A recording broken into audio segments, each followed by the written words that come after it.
Boss, busy-busy ka na naman dyan ah. Siyempre. Ikaw lang mag-isa gumagawa dyan? Ewan ko lang. Kayang-kaya to. Oh, sipag mo naman. Kailangan. Ito, ano to? Ano yan? Ba't ganyan ang ano, yung design yan? Ano yan? Sets. Set Meron lang? din tayong sets. Earrings and necklace. And bracelet and necklace. Hindi lang pala earrings, ano? Meron din pala mga bracelet at necklace. Saan ang ano yan? Destination yan?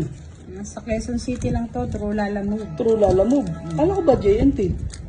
Pwede rin Lalamove. Gusto ng client para mabilis na ma-receive.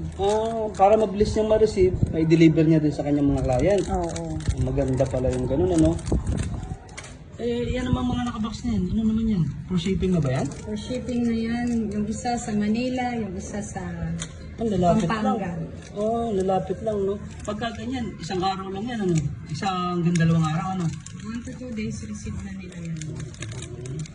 Ilang pares siyang malaki na yan? Nakabox na yan. Yung isa 25 pairs. Itong Isa, maliit? 13 pairs. Bundle-bundle pala yan, ano? Pagka naka-bundle, mas mura yan kaysa sa regular na kung ano? Yung pag bundle, may discounted na yun na wholesale. Mas Kapag maganda. 13 pairs, mayroon yung additional na 1 pair.